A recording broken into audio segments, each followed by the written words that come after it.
পৃথিবী ধ্বংসের কাছাকাছি পৌঁছে গেছে। এই কথাগুলি আমি আপনাদের সামনে বলে আসছি আজকে 5-7 বছর। তখন আপনারা কেউ বুঝতেন, কেউ বুঝতেন না। এখন আপনাদের চোখের সামনে কিছু জিনিস দেখে আপনারা বলা বলি করেন, মনে হয় দুনিয়া শেষ হয়ে যাবে।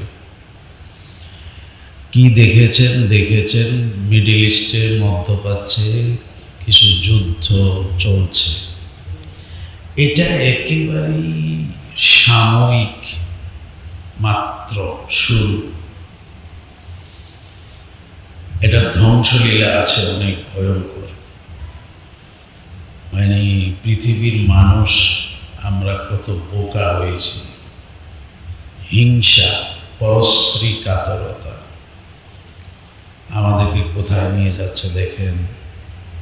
আক্রমণ হয় তেলের ডিপুর মধ্যে, গ্যাসের ডিপুর মধ্যে, কারেন্ট উৎপাদন হয়ে যেই জায়গায় সেখানে, গ্যাস উৎপাদন হয়ে যেই জায়গায় সেখানে, পানি সঞ্চালন যে সমস্ত প্লান্ট, ওই প্লান্টগুলি ধ্বংস করা হচ্ছে। তার তার অর্থ পৃথিবী একটা দুর্ভিক্ষের দিকে অগ্রসর হচ্ছে। যুদ্ধের কিছুই এখনো শুরু হয়নি, মাত্র একটা আলামত। ইসরায়েল স্পষ্ট করেছে, আমরা মুসলমানরা এরকম স্পষ্ট করে বলতে পারি না। ইসরায়েল স্পষ্ট করেছে আমরা কোনো যুদ্ধ করি না, আমরা আমাদের মসিহে দাজ্জাল আগমনের পূর্বে তার জন্য একটা এলাকা নির্ধারণ করার জন্য আমরা এটা করতেছি। দাজ্জাল আসার আগে তারা দাজ্জালের জন্য কিছু পরিবেশ তৈরি করতেছে। দাজ্জাল আসলে তারা কোন পোশাক পরিধান করে নামবে, ওই পোশাক তৈরি করেছে মুসলমানদেরকে নিধন করার জন্য, মুসলমানদেরকে একেবারে শেষ করে দেওয়ার জন্য ইসরায়েল কাজ করে যাচ্ছে। এই কাজটা যখন একেবারেই মুসলমানরা যখন নিরোহী হয়ে যাবে, হাদিসের ভাষ্য অনুযায়ী প্রথম যুদ্ধে মুসলমানের সাথে খ্রিস্টানরা থাকবে, পরে মুসলমানরা বিজয় লাভ করার পরে খ্রিস্টান আর মুসলমানদের মধ্যে দাঙ্গা হবে। এখানে মুসলমানরা পরাজিত হবে, পরাজিত হয়ে তারা ইমাম মাহদি আলাইহিস সালামকে তালাশ শুরু করবে। ওই প্রেক্ষাপটটার সূচনা হয়তো আমি 3 বছর আগে বলেছিলাম আপনাদের পাঁচপুকুরিয়া বা বিভিন্ন মাহফিলে বলেছিলাম যে 1447 হিজরি সন, ইংরেজিতে 2026-27, এই সময়কালগুলি নিয়ে আহলে দিল বুজুর্গ, আহলে নজর, আউলিয়ায়ে কেরাম ভালো কিছু শুনাইতে পারেন নাই। বলেছেন এই সময়কাল থেকেই হয়তো পৃথিবী আস্তে করে ধ্বংসের দিকে চলে যাবে। তো সেই সনগুলির মধ্যে আমরা প্রবেশ করেছি। এখন 1447 হিজরি সন, 2026 ইংরেজি সন।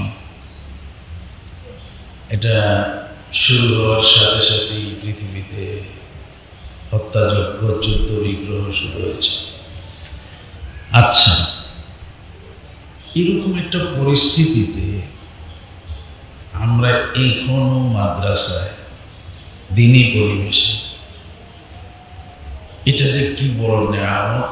এটা যখন এটা মাদ্রাসাটা বন্ধ হয়ে যাবে, অন্যান্য মাদ্রাসাগুলি বন্ধ হয়ে যাবে, যখন হাট বাজার বন্ধ হয়ে যাবে, যখন গাড়ি চলাচল বন্ধ হয়ে যাবে, তখন আপনি কথার অর্থ বুঝবেন আপনি এখন কোরকম একটা বড় নেয়ামতের মধ্যে আছেন।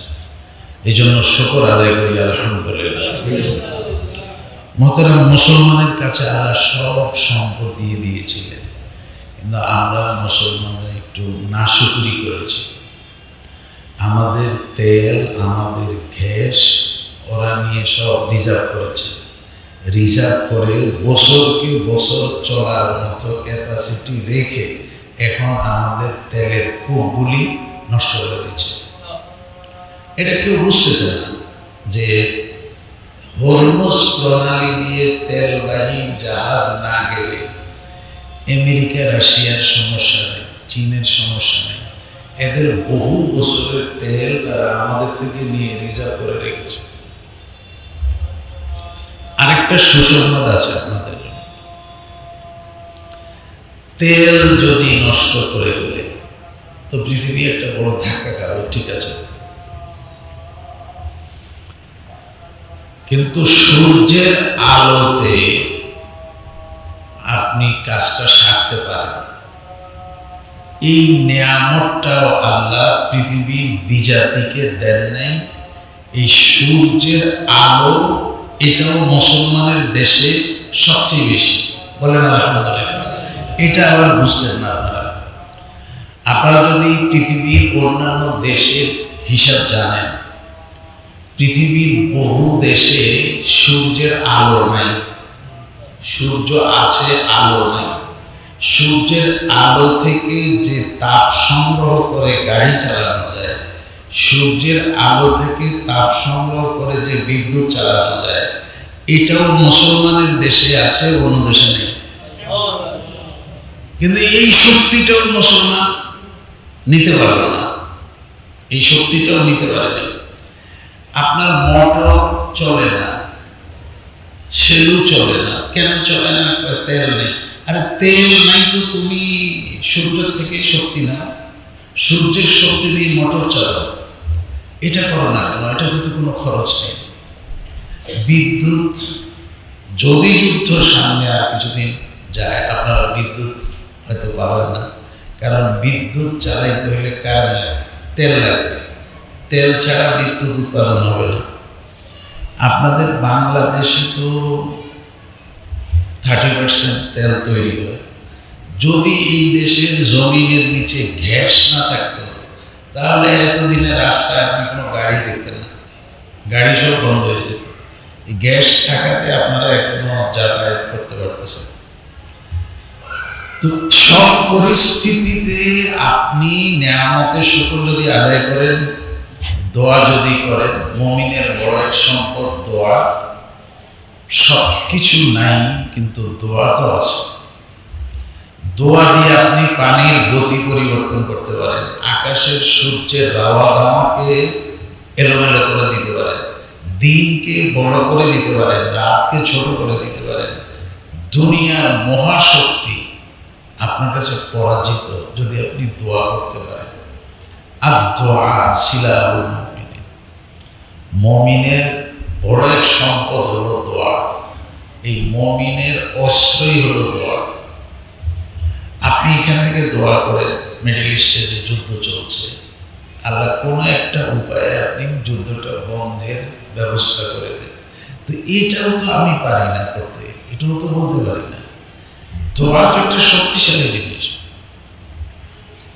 বুমেরাং করে দেওয়া, যুদ্ধে যতগুলি যুদ্ধ ইতিহাস পড়বে, আল্লাহ রাসূল সাহাবাদেরকে পাঠিয়েছেন, উনি দোয়ায় লেগে গেছেন। পরবর্তীতে যে সমস্ত যুদ্ধগুলি হয়েছে, একদলকে শুধু দোয়ায় লাগাই রাখছে, তোমরা দোয়া করো, কারণ আল্লাহ যদি দয়া না করে বিজয় আসবে না। তো দোয়া ছিল মুমিনের একটা বড় সম্পদ। এই দোয়াতে আমরা নাই, একদিন করলে 2 দিন 3 দিন, এরপরে আর নেই। মানুষকে আল্লাহ মাঝে মাঝে কিছু মুসিবত দেন, এই মুসিবতগুলি মানুষকে গজব আর আযাব হিসাবে দেন না, এগুলি থেকে শিক্ষা গ্রহণ করতে বলেন। وَلَنَبْلُوَنَّكُمْ بِشَيْءٍ مِّنَ الْخَوْفِ وَالْجُوعِ وَنَقْصٍ مِّنَ الْأَمْوَالِ وَالْأَنفُسِ وَالثَّمَرَاتِ وَبَشِّرِ الصَّابِرِينَ। তো এটা তো স্পষ্ট কোরআন শরীফ। আমি মানুষকে মাঝে মাঝে পরীক্ষা করি বিভিন্নভাবে। তো এই পরীক্ষার মধ্যে মুমিনের জন্য তো শুধুই উপকার। শুনেন, পৃথিবীটা আমি সৃষ্টি করি নাই, পৃথিবীর ধ্বংস এটা আমি করতে পারবো না, এটা যিনি সৃষ্টি করেছেন এটা উনি চিন্তা করবেন কতক্ষণ রাখবেন কতক্ষণ রাখবেন না। কিন্তু আমাকে কেন সৃষ্টি করেছে এই কথাটা তো আমাকে মনে রাখতে হবে। ওমা খালাকতুল জিন্না ওয়াল ইনসা ইল্লা লিয়াবুদুন। আমাকে সৃষ্টি করেছেন আর জিন সৃষ্টি করেছেন ইবাদতের জন্য। বাকি সবই তো ইবাদত করে, তাদের ইবাদত আল্লাহর উদ্দেশ্য না। আল্লাহ আমাকে আর জিনকে সৃষ্টি করেছেন ইবাদতের জন্য। মানুষের আগে জিনরা লম্বা সময় ইবাদত করেছে। এখনো জিনদের মধ্যে অসংখ্য ভালো জিন আছেন যারা ইবাদত করেন। আপনাদের উজানি মাদ্রাসাতে অনেক জিন আসেন লেখাপড়া করতে, যদিও ছদ্মবেশে থাকেন, মাঝে মাঝে এরকম দুই একজনের সাথে কথাবার্তা হয়ে যায়। এরা এখনো কবর জিয়ারতে আসে, অনেক রাত করে আসে। আমি এক জিনকে বললাম যে ছাত্ররা রাত্রে কবর জিয়ারতে গেলে তোমরা ঢিল মারো, চাকা মারো, এটা কেন করো? ছাত্র ভয় পায় না। তো বলে যে ছাত্রদেরকে বলে দিয়েন এরা যেন রাতে না আসে, রাতে তো আমরা জিয়ারতে আসি। তো মোহতারাম, রাতে এই কথা বলার উদ্দেশ্য হচ্ছে জিনের মধ্যে অসংখ্য জিন ভালো আছে, এরা ইবাদত করে। জিন আর ইনসান আমাদেরকে জিনদেরকে ইবাদতের জন্য, বাকিগুলি চিন্তা করার সুযোগ নেই। আমাকে কেন সৃষ্টি করেছে সেই শুরু থেকে, আলমে আরওয়াহ, আলমে রেহেম, এখন আলমে দুনিয়া, এখান থেকে সামনে যাব আলমে বরজখ, আলমে হাসর। ভুলে যাব না, পিছনেরটাও ভুলবো না, সামনেরটাও ভুলবো না। এই মাদ্রাসা না থাকলে, এই সমস্ত প্রতিষ্ঠান না থাকলে, এই সমস্ত কথা বলনেওয়ালা আমাদের মাঝে থাকবে না, আমরা সব হারায় ফেলব। এই জন্য আমার ছেলে আমার মেয়ে এদেরকে বুনিয়াদি শিক্ষাটা, একদম দিনের সার কথাটা অন্তত শেখানো দরকার। একটা বড় অসুস্থতা, মরজ আমাদের মাঝে, যার কারণে আমরা অনেক বরকত থেকে বঞ্চিত। এটা হলো ফজরের সময় আমরা ঘুমিয়ে থাকি। কে ঘুমিয়ে থাকি? যে ফজর পড়ে না সেও ঘুমিয়ে থাকে, যে ফজর পড়ে সেও ঘুমিয়ে থাকে। আমাদের এখানে একটা কথা মনে রাখতে হবে, ফজরের পুরা ওয়াক্তটাই বরকত। পুরা ওয়াক্তটা আযান থেকে নিয়ে সূর্য উদয় হওয়া পর্যন্ত অত্যন্ত গুরুত্বপূর্ণ একটা বরকতি সময়। শারীরিক অসুস্থ আমরা যারা, তারা তো এই সময় কোনো দিন শুয়ে থাকতে পারবো না। বরকতের সময় উঠে যেতে হবে। এটাতে আল্লাহর নেয়ামত আছে, হাওয়ার মধ্যে, বাতাসের মধ্যে নেয়ামত আছে। ওই যে এক বুজুর্গ আল্লাহর নবীর কাছে গিয়ে সালাম দিবেন, এই তৌফিক ওনার নাই। তো উনি চিন্তা করতেছেন বাতাস তো সবসময় গতিশীল চলে, তো বাতাস তো হাঁটতে হাঁটতে আমাদের এখান থেকে গিয়ে মক্কা মদিনা হয়ে চলে যাবে। আমি বাতাসের কাছে যদি সালামটা পৌঁছায় দিই, তাহলে বাতাস তো খুব দ্রুত আমার সালামটা নবীর কাছে নিয়ে পৌঁছায় দেবে। তো উনি কোন বাতাসটাকে চয়ন করেছেন, নির্বাচন করেছেন? উনি বলেছেন, আয় বাদে সফা লে যায় সালাম কো মদিনা। হে সকালের পিওর বাতাস, তুমি আমার সালামটা নিয়ে মদিনায় পৌঁছায় দাও। এই সকালের বাতাস অনেক দামি, এটা শরীরে লাগে না, কারণ আমি ঘুমায় থাকি।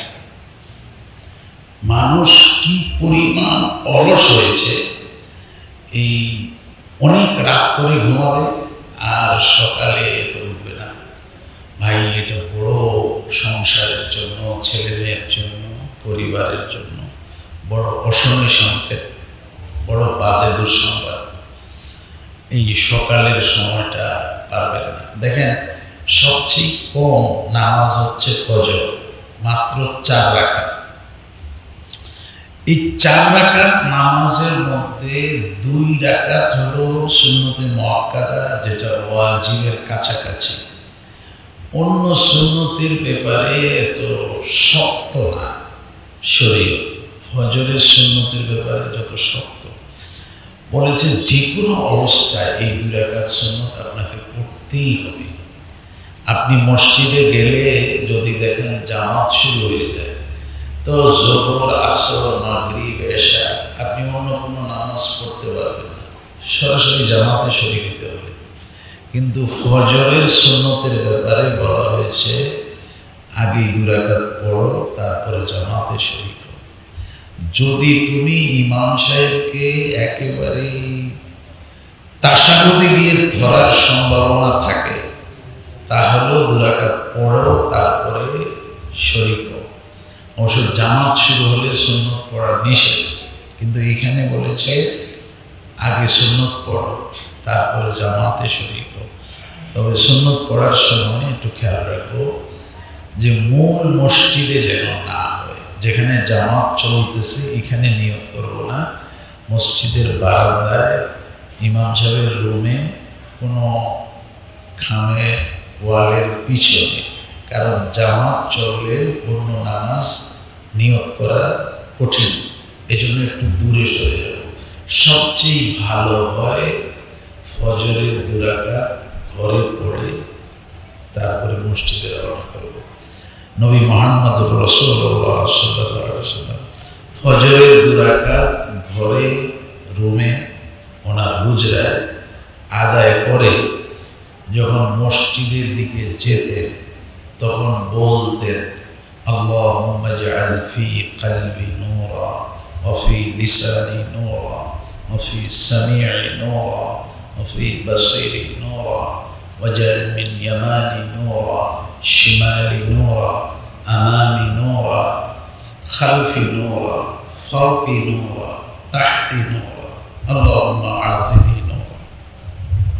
যে নূর সম্পর্কে, কলবি নূরের আলোচনা কিছুক্ষণ আগে মুফতি সাহেব হাফিজাহুল্লাহ বলে গেছেন, এই কথাটাই ফজরের সুন্নতে আরেকটু ভিন্ন ভাবে বলতে বলেছেন। ফজরের নামাজে মসজিদে যাওয়ার সময় আল্লাহ আমার কলবে নূর দান করেন, আল্লাহ আমার জবানে নূর দান করেন, আল্লাহ আমার চোখে নূর দান করেন, আল্লাহ আমার কানে নূর দান করেন, আল্লাহ আমার ডানে বামে সামনে পিছনে উপরে নিচে নূরের আলোতে আমাকে বেষ্টনী করে ফেলেন। এই গুরুত্বপূর্ণ একটা দোয়া ফজরের সময় মসজিদে যাওয়ার। আল্লাহুম্মা ইজআল ফি কলবি নূরা ওয়া ফি লিসানি নূরা ওয়াজআল ফি সামি'i নূরা ওয়াজআল ফি বাসিরি নূরা। লম্বা করে দোয়াটা আছে দোয়ার কিতাব। তো এই ফজরের সালাতের ব্যাপারে আরেকটু সতর্ক, ফজরের সালাতের ব্যাপারে আরেকটু সতর্ক। রাত্রে 2টায় শুবেন 3টায় শুবেন ওটা বড় কথা না, উঠতে হবে, সকালে উঠতে হবে, উঠে যাব ইনশাআল্লাহ। বলেন ইনশাআল্লাহ, আল্লাহ তৌফিক দান করেন। এরপরে যদি সকালে আপনাকে ঘুমানোর জরুরত থাকে তাহলে একটু অপেক্ষা করেন, ফজরের ওয়াক্তটা শেষ হয়ে যায়। আপনি নামাজ শেষ করলে তারপর 15 মিনিট পরে 20 মিনিট পরে ফজরের ওয়াক্ত শেষ হয়ে যাবে। তারপরে আপনার ঘুমানোর দরকার থাকলে ঘুমাবেন, কিন্তু ফজরের এই বরকতওয়ালা সময়ে যদি ঘুমান ঘরের বরকত চলে যাবে, ঘরে বরকত চলে যাবে। তো এটা খেয়াল করবো, খুব বেশি খেয়াল করবো। তো মেয়েরা সবক নিচ্ছে, মেয়েদেরকে এটা বলবো, মাদ্রাসায় যেরকম সূরা ইয়াসিনের আমল হয়, সূরা ওয়াকিয়ার আমল হয়, বাসায় গেলে, বাড়িতে গেলে এটা যেন ছুটে না যায়। আপনি বাসায় গিয়ে এই আমল চালু করেন। আপনি নিজে ফজরের আজানের সময় উঠে যান, উঠে একটু তেলাওয়াত করেন ঘরে। আল্লাহ রাসূল সাল্লাল্লাহু আলাইহি ওয়াসাল্লাম বলেছেন, যেই ঘরে সূরা বাকারা তেলাওয়াত হয়, বাকারা, ওই ঘরে কোনো জাদু টোনা, জিন, পরী, ক্ষতিকর কিছুই থাকতে পারে না, সব বের হয়ে যায়। সূরা বাকারা তেলাওয়াত। তো আপনারা মাদ্রাসায় পড়ে যখন ছুটিতে বাসায় যাবেন, বা অনাবাসিক যারা থাকেন, আপনারা যখন বাসায় যাবেন, তিলাওয়াত জাগ্রত করে তেলাওয়াত ছুটে গেছে। আমাদের উজানির মরহুম পীর সাহেব হুজুর রহমতুল্লাহ আলাইহি এটা বেশি বলতেন, তেলাওয়াতওয়ালার ঘর থেকে তেলাওয়াত চলে গেছে, জিকিরওয়ালার ঘর থেকে জিকির চলে গেছে, নামাজওয়ালার ঘর থেকে নামাজ চলে গেছে, দাড়িওয়ালার ঘরে মোষওয়ালা হয়ে গেছে, মোষওয়ালার ঘরে কি হইল। এগুলি তো হিসাব, কঠিন হিসাব, শক্ত হিসাব। বের হওয়ার রাস্তা সহজ, ফিরে আসার রাস্তা সংকীর্ণ। বের হওয়ার রাস্তা অনেক বড়, ফিরে আসার রাস্তা একদম ছোট। যেই ঘরে পর্দা ছিল, ওই পর্দা আবার ফিরে আনা বড় মুশকিল। একবার চলে গেলে ফিরিয়ে আনা বড় মুশকিল। যেই ঘরে তেলাওয়াত ছিল, এই তেলাওয়াত যদি চালু না রাখেন, আবার চালু করা মুশকিল। তো আল্লাহ তাআলা এই ধরনের মজলিস থেকে আমাদেরকে এই নসিহাগুলি শিখে আমল করার আল্লাহ তৌফিক দান করেন। মাদ্রাসা নতুন করে চালু হয়েছে, তো মাওলানা জাকারিয়া বিন কারি মুস্তফা, তো কারি মুস্তফা তো আমাদের বাড়িতেই থাকতেন, আমরা একসাথেই থাকতাম, উজানি মাদ্রাসায় লেখাপড়া করতেন। তো এই সামান্য একটু লেখাপড়ার বরকতে আল্লাহ তার ঘরে এখন আলেমা তৈরি করেছেন। দুই ছেলেই মুফতি হচ্ছেন, আরেক ছেলে এবার উজানি মাদ্রাসায় দাওরায়ে হাদিস শেষ করে তাতে ভর্তি হয়েছে। তো তার মেয়েরাও, ছেলেরাও, জামাইরাও সবাই আলেম হয়েছেন। একটু একটু সম্পর্ক, উজানি মাদ্রাসায় কিছুদিন আসা যাওয়া করেছেন, বড়দের খেদমত করেছেন, পীর সাহেব হুজুর রহমতুল্লাহ আলাইহির খেদমত করেছেন। আরেকজন আমার চাচা মাওলানা শরাফত করিম রহমতুল্লাহ আলাইহির খেদমত করেছেন। এই বরকতে আল্লাহ কারি মুস্তফাকে এই নেয়ামত দান করেছেন, বলেন আলহামদুলিল্লাহ। তো ওনার ছেলেরা এখন এখানে মাদ্রাসা করেছেন। অনেক দিন যে কোনো বিষয়ে পরামর্শ করেন, সবসময় গিয়ে জিজ্ঞাসা করেন কোনটা কিভাবে করবে। তা আমাদের বুঝ যতটুকু, আমরা অতটুকু পরামর্শ দিই। তো আমি তো দিনে সুযোগ করতে পারি না, উনি চাইছিলেন দিনে প্রোগ্রামটা করার জন্য। তো দিনে জোহর পর্যন্ত, আসর পর্যন্ত মাদ্রাসায় থাকা লাগে, এই জন্য আপনাদেরকে রাতে কষ্ট দিয়েছে। মুফতি সাহেবও দিনে ক্লাসে ব্যস্ত থাকেন। সব মিলে আর মাগরিবের পরে আপনাদেরকে এখানে ডাকা হয়েছে দোয়ার জন্য। আমরা দোয়া করব আল্লাহ এই প্রতিষ্ঠানকে যেন কবুল ও মঞ্জুর করেন। ফিতনার এই সময় আমাদের মিডল ইস্টের মধ্যপ্রাচ্যে অনেকের ছেলে আছে, অনেকের ভাই আছে, অনেকের বাবা আছে। আল্লাহ যেন সকলকে হেফাজত করেন। যুদ্ধটা কি করবেন আল্লাহ ভালো জানেন, কারণ আল্লাহর কিছু চিন্তা আছে, আল্লাহর কিছু লক্ষ্য আছে। আমরা তো আর এটা জানি না আল্লাহ কোন দিকে নিচ্ছেন পৃথিবীকে। তো আমরা আল্লাহর কাছে দোয়া করবো, আল্লাহ কাহাতসারি, অভাব, অনটন, দুর্ভিক্ষ থেকে আমাদেরকে হেফাজত করেন। আপনার ইচ্ছা আপনি পূরণ করেন, কিন্তু দুর্ভিক্ষ, কাহাতসারি থেকে আমাদেরকে হেফাজত করেন। বুঝেন না, জটিল জটিল কঠিন সময়ের সামনে আল্লাহ আমাদের সামনের সময়কে সুন্দর করে দেন। আল্লাহ আমাদের সামনের সময়কে সুন্দর করে দেন। এটা হলো দুনিয়ার জন্য দোয়া, আখিরাতের জন্য দোয়া। সবচেয়ে মুসিবত হলো মৃত্যুর সময়টা আর মৃত্যুর পরবর্তী কবরের সময়টা। আল্লাহ আমাদের মৃত্যুকে ঈমানের মৃত্যু দান করেন। ইন্নাল্লাযীনা ক্বালু রাব্বুনা আল্লাহু সুম্মা ইসতাকামু তাতানাজ্জালু আলাইহিমুল মালায়েকা। আপনি যদি সকাল সন্ধ্যা একটু আল্লাহকে ডাকেন, স্মরণ করেন, তাহলে আল্লাহই বলেছেন যারা আমাকে ডাকে এবং দৃঢ় মজবুত থাকে আমার বিধানের উপরে, মৃত্যুর সময় আমার একদল ফেরেশতা গিয়ে তাদেরকে স্বাগত জানায়, সান্ত্বনা দেয়। সান্ত্বনা, তাখাফু ওয়ালা তাহজানু, লা তাখাফু ওয়ালা তাহজানু, চিন্তা করিও না, পেরেশান হইও না। মানুষ মৃত্যুর সময় তো সবচেয়ে বেশি চিন্তা করে, আমার কি আছে, আমি কি নিয়ে যাব, আমার কি, আমি কেমনে যাব কবরে, কেমনে থাকবো, কেমনে হিসাব দিব। এই ফেরেশতারা এসে আপনাকে বলে চিন্তা করিও না, পেরেশান হইও না। তাহলে এর থেকে অবয়বাণী আর কি আছে? এই জন্য ফেরেশতারা আগমনের জন্য, আপনার আমার মৃত্যুর সময় ফেরেশতারা যেন আমাকে এসে স্বাগতম জানাইতে পারে, এই জন্য নামাজের পরে একটু জিকির করব, সকাল সন্ধ্যা একটু জিকির করব, ইনশাআল্লাহ মৃত্যুটা ঈমানের উপরে হয়ে যাবে। আল্লাহ সেই তৌফিক দান করেন। আমাদের দাদা হযরত রহমতুল্লাহ আলাইহি মৃত্যুর আগে ঘরে যারা ছিলেন তাদেরকে বলতেছিলেন, তোমরা সরে যাও, মেহমান আসতেছে, মেহমানদেরকে বসার জায়গা করে দাও। এই যে মেহমান কে আসতেছে এটা তো আর আমরা যারা সামনে থাকবো আমরা বুঝবো না। আমার এক ফুফুকে দেখেছি, উনি মৃত্যুর সময় বিছানা ঝাড়ু দিতেছে, আর মুখে একটু কথা বলে, এই মেহমান বইতে দে, বইতে দে। এইটা হচ্ছে আল্লাহ তাখাফু ওয়ালা তাহজানু ওয়া আবশিরু বিল জান্নাতিল্লাতী কুনতুম তুআদুন। একদম গোটা জান্নাতটাকে আল্লাহ এই মাইয়াতের চোখের সামনে ধরে, এমনি ধরে বলে যে চিন্তা করতেছো, পেরেশান হইতেছো, এই দেখো তোমার লেগে আমি কত বড় জান্নাত বানায় রাখছি, আসো আসো আসো আসো।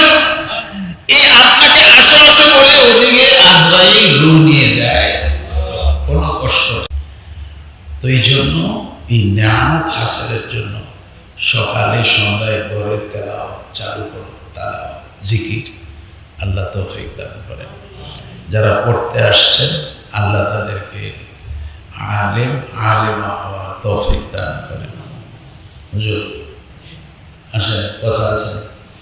আল্লাহুম্মা সাল্লি আলা মুহাম্মাদিন নবিয়্যিল উম্মি ওয়া আলা আলহামদুলিল্লাহি রাব্বিল আলামিন ওয়াসসালাতু ওয়াসসালামু আলা রাসূলিহি মুহাম্মাদিন নবিয়্যিল উম্মি ওয়া আলা আলিহি ওয়া সাল্লিম তাসলিমা। ربنا ظلمنا أنفسنا وإن لم تغفر لنا وترحمنا لنكونن من الخاسرين। এই দোয়াটা আমাদের বাবা আদম আলাইহিস সালাম দুনিয়াতে এসে করেছিলেন। যখন উনি জান্নাত থেকে দুনিয়াতে আসছেন, এখন কিভাবে ক্ষমা চাইবেন বুঝতে পারতেছেন না। আল্লাহ ওনাকে বলেছেন আপনি এই ভাষায় বলেন, রব্বানা যালামনা আনফুসানা ওয়া ইল্লাম তাগফির লানা ওয়া তারহামনা লানাকুনান্না মিনাল খাসিরিন। আল্লাহ আমি নফসের উপর জুলুম করেছি, অন্যায় করেছি, গুনাহ করেছি, পাপ করেছি। আপনি যদি আমাকে দয়া না করেন, আপনি যদি আমাকে ক্ষমা না করেন, আমি ক্ষতিগ্রস্ত হয়ে যাব, বিপদগ্রস্ত হয়ে যাব। আমাদের বাবা এভাবে দোয়া করেছেন, আপনি বাবাকে ক্ষমা করেছেন। আমরা সেই আদমের সন্তান, আমরাও আপনার কাছে ফরিয়াদ করতেছি, আমরাও আমাদের নফসের উপর জুলুম করেছি, অন্যায় করেছি, গুনাহ খাতা করেছি সীমাহীন সীমাহীন। আপনি দয়া করে আমাদেরকে মাফ করে দেন। রব্বানা যালামনা আনফুসানা وإن لم تغفر لنا وترحمنا لنكونن من الخاسرين গুনাহ পাপ কদমে কদমে, মুহূর্তে মুহূর্তে, ঘন্টায় ঘন্টায়। সময় নাই যেখানে গুনাহ নাই, সব জায়গায় গুনাহই করেছি। গুনাহ বেগুনাহ নগজতে বরমা সাআতে। আল্লামা ফরিদউদ্দিন আত্তার রহমতুল্লাহ আলাইহি আপনার কাছে যখন ক্ষমা চাইতেন তখন এইভাবে ফরিয়াদ করতেন, বেগুনাহ নগজতে বরমা সাআতে। আমার একটা মুহূর্ত, একটা ঘন্টা গুনাহ ব্যতীত অতিবাহিত হয় নাই। আমার ভালো কাজের মধ্যেও গুনাহ ছিল, কোনোটার মধ্যে কিবির ছিল, তাকাব্বুরি ছিল, কোনোটা মানুষকে দেখানোর জন্য রিয়ায় পূর্ণ ছিল। আমি ভালো কাজ যেটা করেছি সেটার মধ্যেও আমি গুনাহ করেছি। আল্লাহ, আমার এত গুনাহ যে গুনাহ জমিন থেকে আকাশ পর্যন্ত ঠেকেছে, আপনি মেহেরবানি করে আমার গুনাহ খাতা মাফ করে দেন। ওয়াফু আন্না ওয়াগফির লানা ওয়ারহামনা আনতা মাওলানা ফানসুরনা আলাল কওমিল কাফিরিন। ফেরেশতারা যে বালাম কিতাবে, বালাম বইয়ের ভিতরে আমার গুনাহগুলি লিখে জমা করে রেখেছেন, আপনি ওই বালাম থেকে আমাদের গুনাহগুলি মুছে ফেলেন আল্লাহ। ওয়াফু আন্না, বালাম থেকে গুনাহ মুছে দেন। ওয়াগফির লানা, আর না হলে আপনার রহমতের চাদর দিয়ে আমাদের গুনাহগুলিকে ঢেকে ফেলেন। আমাদের গুনাহগুলিকে ঢেকে ফেলেন, যেন কেউ দেখতে না পারে, জানতে না পারে। बरदरामुद बंदाए बिगड़ी खता आबरुए खुद बसियारी खता। আপনার রহমতের চাদরের নিচে আমাদের গুনাহগুলিকে লুকায় ফেলেন। মাগফিরাত দারাদু মায়দানুল মুতফিতু যাকে খুদ ফরমুদায় লা তাকনাতু। আপনার কোরআনের মধ্যে আপনি বলেছেন, গুনাহ যতই করেছ আমার রহমত থেকে নিরাশ হয়ো না। আল্লাহ, আপনি বলেছেন আপনার রহমত থেকে নিরাশ না হওয়ার জন্য আমরা আশায় আপনার কাছে হাত পেতেছি, আমাদের গুনাহ খাতা মাফ করে দেন। বাহরে তাফিত বিফায়াদ নাও মায়দাজ রহমতাদ শাতাওয়া। আপনার রহমতের দরিয়ার কোনো কুল কিনারা নাই। আপনার রহমতের দরিয়ার সামনে আমাদের গুনাহ কিছুই না, সামান্য। আপনি মেহেরবানি করে আমাদের গুনাহ খাতা মাফ করে দেন আল্লাহ। হাত তুলেছি আমরা প্রত্যেকেই, আপনজনকে মাটির নিচে কবর দিয়েছি। কেউ বাবাকে কবর দিয়েছেন, কেউ মাকে কবর দিয়েছেন, কেউ দাদা দাদি নানা নানিদেরকে কবর দিয়েছেন। আমাদের ওই মুর্দেগানদের জন্য আপনার কাছে ফরিয়াদ, আপনি সবাইকে মাফ করে দেন, সবাইকে মাফ করে দেন আল্লাহুম্মা গফিরলি ওয়া লিওয়ালিদাইয়া ওয়া লিল মুমিনিনা ইয়াওমা ইয়াকুমুল হিসাব। আল্লাহ, হিসাবের দিন আমাকে, আমার আব্বা আম্মাকে, সকল মুমিন মুমিনাকে আপনি মাফ করে দিয়েন আল্লাহ, সবাইকে মাফ করে দিয়ে। আপনার হাবিব মুহাম্মদুর রাসূলুল্লাহ সাল্লাল্লাহু আলাইহি ওয়াসাল্লাম হাশরের মাঠে সকল নবীদের সামনে অনেক উঁচা সম্মানী আসনে মাকামে মাহমুদে অবস্থান করবেন। এরকম একজন সম্মানিত নবীর সামনে আমাকে আপনি গুনাহগার বান্দা বলে ডাক দিয়েন না আল্লাহ। আল্লাহ, আমাকে আপনি গুনাহগার বান্দা বলে ডাক দিয়েন না আল্লাহ। আপনার হাবিবের মুখটা ছোট হয়ে যাবে আল্লাহ। ওনাকে আপনি ছোট করিয়েন না আল্লাহ। আমার গুনাহ এখনই আপনি মাফ করে দেন আল্লাহ। সমস্ত পৃথিবীর সমস্ত মুসলমান নরনারীকে আপনি মাফ করে দেন আল্লাহ। জিন্দা মুর্দা সবাইকে মাফ করে দেন।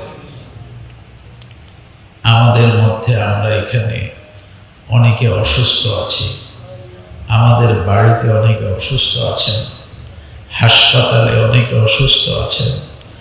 আমাদের সবাইকে আপনি সুস্থতা দান করেন, পরিপূর্ণ সুস্থতা দান করেন আল্লাহ। এখানে অনেক ভাইরা আসছেন, অনেক মায়েরা আসছেন, অনেক বোনেরা আসছেন।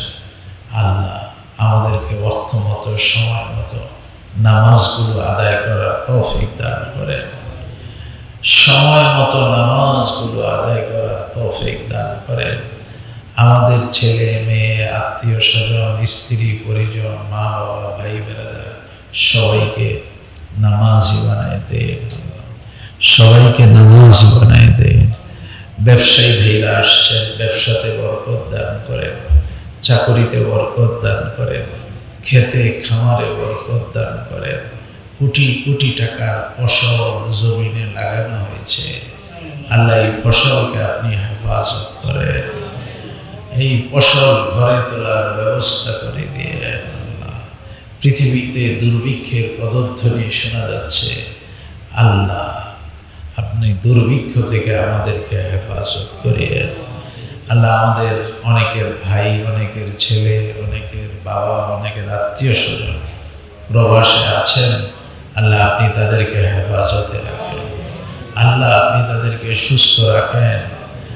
আল্লাহ এই পর্যন্ত 5 জন প্রবাসীর লাশ বাংলাদেশে চলে আসছে, আল্লাহ বাকিদেরকে আপনি হেফাজত করেন, বাকিদেরকে আপনি হেফাজত করেন। যুদ্ধটা বন্ধ করবেন না কি করবেন আপনি ভালো জানেন।